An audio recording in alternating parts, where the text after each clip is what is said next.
Assalamu alaikum students. Today I am going to record the lecture for the 10th class physics, chapter number 10, and the topic and chapter name is simple harmonic motion and waves. So we start with the definition of the vibrating body. A body is said to be vibrating if it moves back and forth, to and fro about a point. अगर एक body एक point के आगे पीछे move करती है, to and fro move करती है, that is a vibrating body. तो अ special kind of vibratory or oscillatory motion is called the simple harmonic motion. Special किस्म की वाइब्रेटरी या फिर टू एंड फ्रो मोशन जो है, ऑसिलेटरी मोशन जो है, वो सिंपल हार्मोनिक मोशन की मिसाल है. So let's move toward the topic that is simple harmonic motion. What is simple harmonic motion? In the following section we will discuss simple harmonic motion of different systems. यानी मुख्तलिफ systems में हम simple harmonic motion को discuss करेंगे. जैसा कि आपको पता है simple harmonic motion is just the to and fro motion. तो to and fro motion मुख्तलिफ systems में हो सकती है. For example, एक बॉल और बाउल की जो मोशन है, that is a simple harmonic motion. So देखिए बॉल और बाउल की सिस्टम किस तरह से है. इस तरह से आपके पास एक बाउल होता है. आप यहाँ पर अगर एक बॉल को छोड़ दें, उस पर रख कर उसको एक एज पर रख कर छोड़ दें, तो वो इस तरह से मूव करेगा. यहाँ दैट इज़ इस मीन पोजीशन.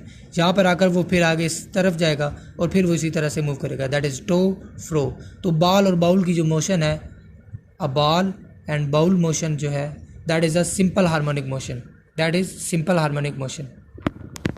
दूसरी एग्जाम्पल सिंपल हार्मोनिक मोशन की है horizontal mass spring system. Horizontal सतह पर, हॉरिजॉन्टल सरफेस पर जो स्प्रिंग के साथ एक मैस अटैच किया गया है, that is a simplest form of simple harmonic motion. ये थी इसकी एग्जांपल्स. चलते हैं हमारे टॉपिक की तरफ जो आज कवर करना है. वो है motion of a mass attach to a spring. एक स्प्रिंग के साथ अटैच किए गए मैस की मोशन जो है वो सिंपल हार्मोनिक मोशन की मिसाल है, because it is a to and fro motion, special type of to and fro motion. Start करते हैं टॉपिक की तरफ. One of the simplest type of oscillatory motion is that horizontal mass spring system.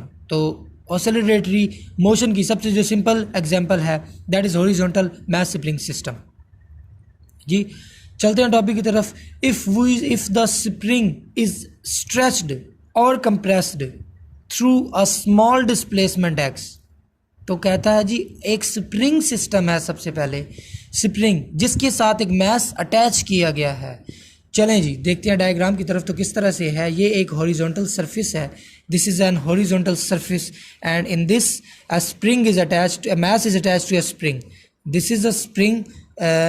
Spring आप देख लें इस तरह से है, तो इसके साथ एक मैस अटैच किया गया है. That is a mass. That is its mean position. आप इसको ओ कह लें.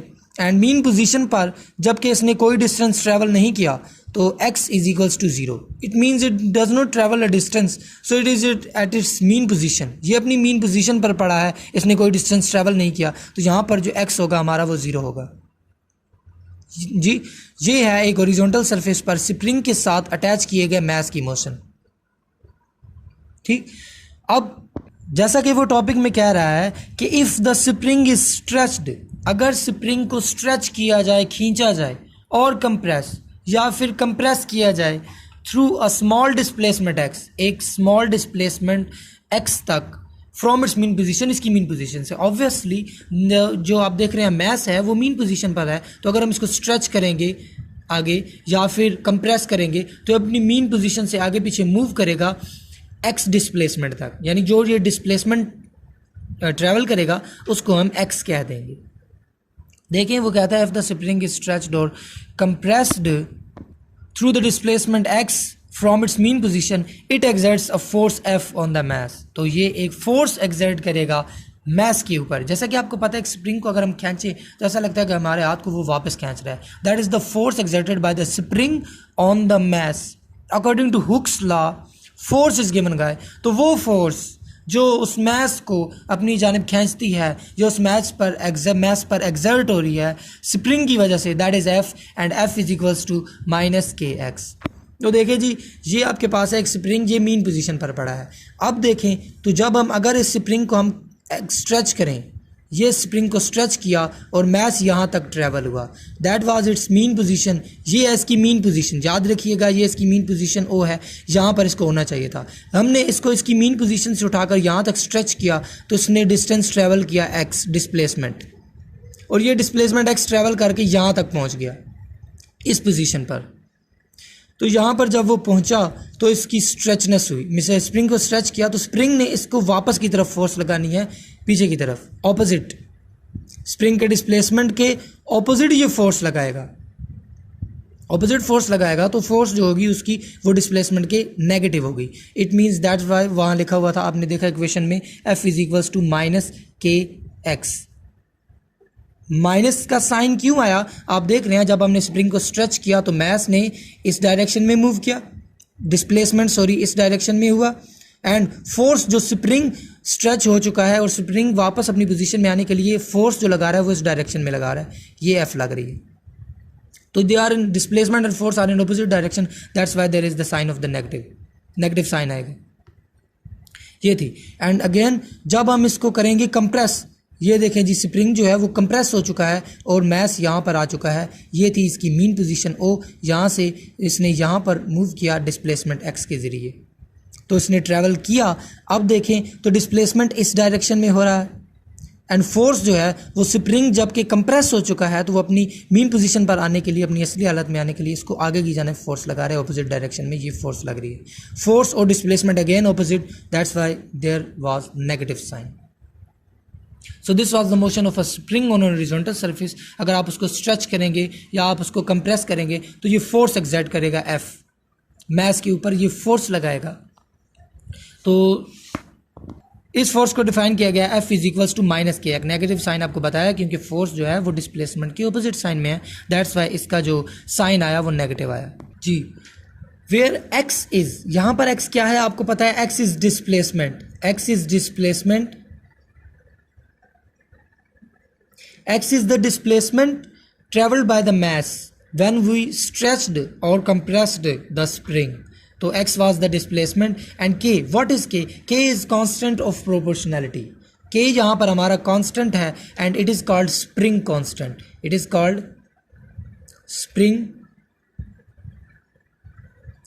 constant. यहाँ से हम x की वैल्यू फाइंड कर सकते हैं इस इक्वेशन से। तो हम x की वैल्यू फाइंड करते हैं, k की इसकी k की वैल्यू जब फाइंड करते हैं, k हमारा इसी तरफ रहेगा, f इसी तरफ था, तो x जो है वो इक्वेशन के साइड पे मल्टीप्लाई हो रहा है, इस तरफ आकर x के f के नीचे डिवाइड हो जाएगा एंड नेगेटिव साइन को भी इधर शिफ्ट कर दिया, तो k is equals to minus f over x। तो ये हमारे पास k की वैल्यू फाइंड हो गई। क्या था जी, what is value of k? देखिए जी बुक की तरफ, वो कहते हैं the value of k is measure of the stiffness of the spring. What is stiffness? Spring का सख्तपन, how hard the spring is, that is stiffness. The value of k is the measure of the stiffness of the spring. Stiff spring have large value of k and soft spring have small value of k. मतलब जितना ज़्यादा hard spring होगा k की value उतनी ज़्यादा होगी और जितना ज़्यादा सॉफ्ट स्प्रिंग होगा उतनी ही कम k की वैल्यू होगी।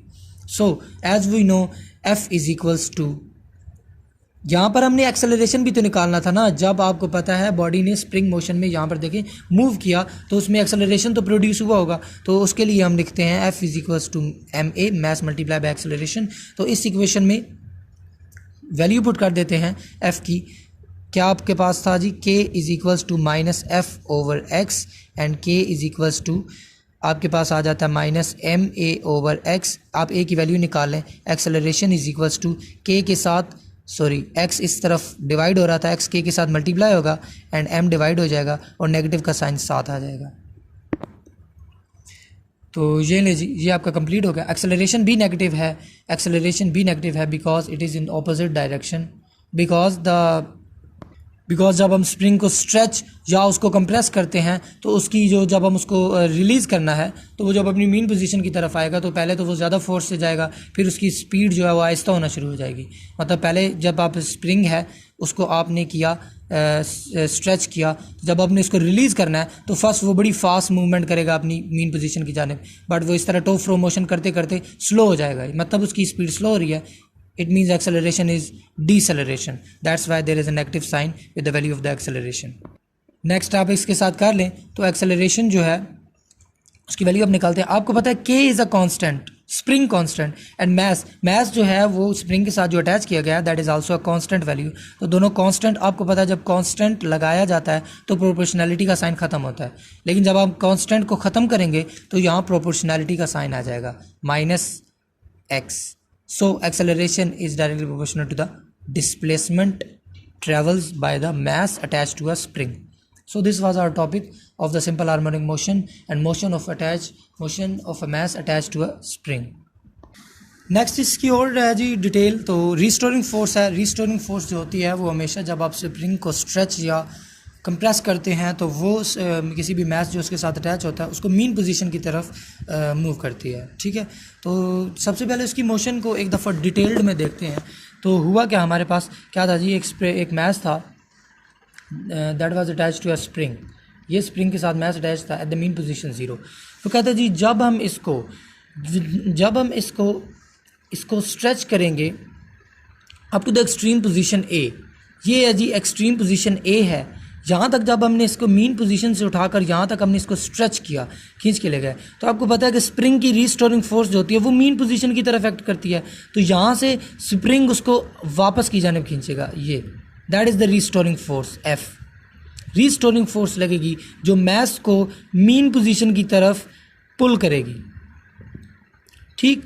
तो ये मीन पोजीशन की तरफ मूव करना शुरू कर देगा। तो जब मीन पोजीशन की तरफ आएगा तो रीस्टोरिंग फोर्स जो है वो उसकी कम होना शुरू हो जाएगी, और यहाँ से मूव करते करते रीस्टोरिंग फोर्स जब ये मैस जो है ये दोबारा से अपनी मीन पोजीशन पर आएगा इस तरह से, तो यहाँ पर इसकी रीस्टोरिंग फोर्स 0 हो जाएगी। लेकिन ये यहाँ पर रुकेगा नहीं, because mass starts gaining the speed. Restoring force तो कम होना शुरू होगी बट मैस ने स्पीड गेन करना शुरू कर दी। तो यहाँ पर आकर जो मैस की स्पीड है वो मैक्सिमम हो जाती है, मैस की स्पीड मैक्सिमम होगी। यहाँ पर रिस्टोरिंग फोर्स 0 होगी। इसने यहाँ से एक्सट्रीम पोजीशन ए से उसकी क्या कहते हैं मीन पोजीशन की तरफ मूव किया, तो उसकी रिस्टोरिंग फोर्स मीन पोजीशन पर रिस्टोरिंग फोर्स हमेशा 0 हो जाती है। लेकिन जब इसने मूव किया तो मैस ने स्पीड गेन करना शुरू कर दी, और यहाँ उससे डिस्टेंस कम होते तक मीन पोजीशन पर पहुँचने तक, जब मैस मीन पोजीशन पर पहुँचा तो उसकी स्पीड क्या होगी, मैक्सिमम होगी, ठीक। तो यहाँ पर उसने स्टॉप नहीं किया, यहाँ पर वो मैस रुका नहीं, बल्कि उसने अपनी मोशन को जारी रखा और उसने एक्सट्रीम पोजीशन बी तक अपनी मोशन को जारी रखा। तो इसकी मीन पोजीशन से मैस जो था वो यहाँ तक मोशन करेगा एक्सट्रीम पोजीशन बी तक।